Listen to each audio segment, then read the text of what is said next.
You might think the Greek islands are expensive, but there's always two ways to travel, and we're going to show you how you can do the Greek islands on a very small budget. The Greek islands can definitely be more expensive at certain times of the year, so the best time to come is at the beginning or the end of the season.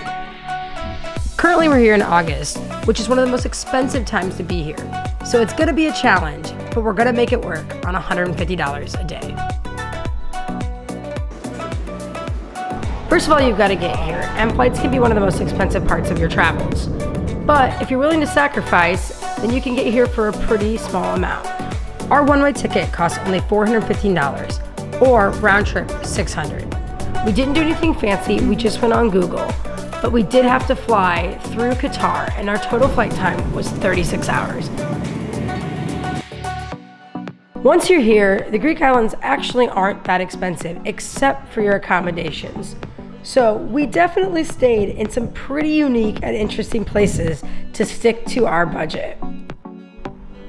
We stayed on 3 different islands, Mykonos, Chios, and Santorini, and our accommodations reflected the cost of each island.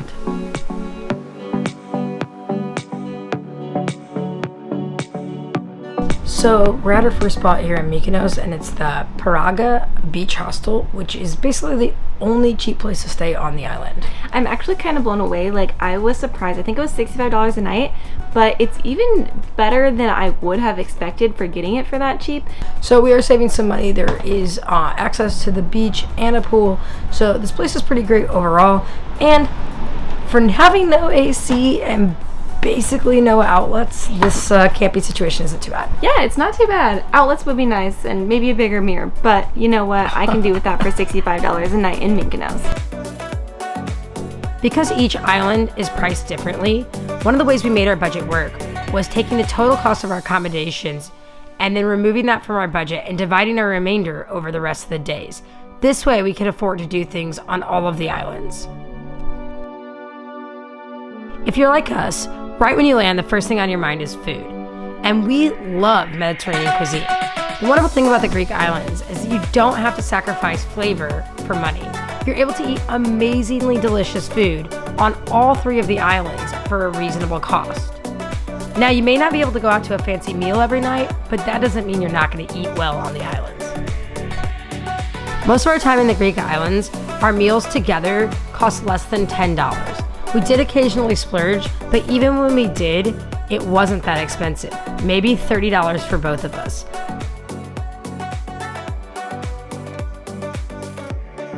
And we found this little cheese shop museum, something like that. So we stopped by and we're gonna do a tasting, get some cheese, wine, and it's beautiful.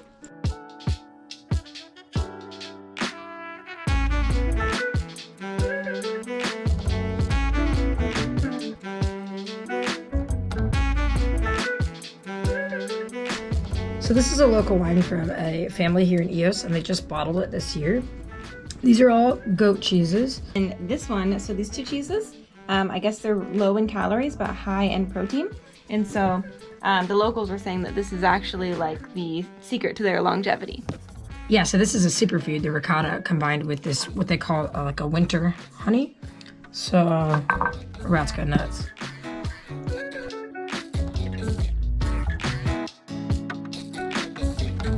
Our best advice is to do all of your excursions on the less expensive islands, because your dollar will go way farther and you can have a bunch of amazing experiences for a really low cost. We were able to rent an ATV for $40, do a snorkeling tour for less than $35 a person, and visit a ton of archaeological sites, beautiful beaches, and other historical landmarks.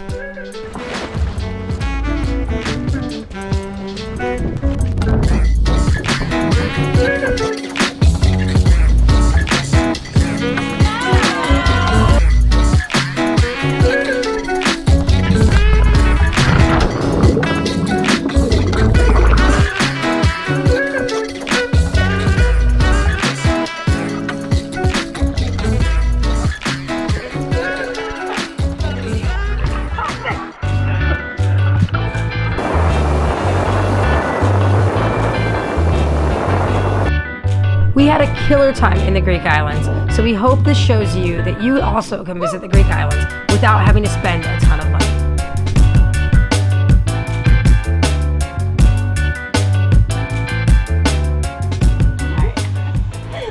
So if you guys have enjoyed this video, make sure to hit that like button and subscribe. And we'll see you guys on the next one. Jess and Maya. At it again.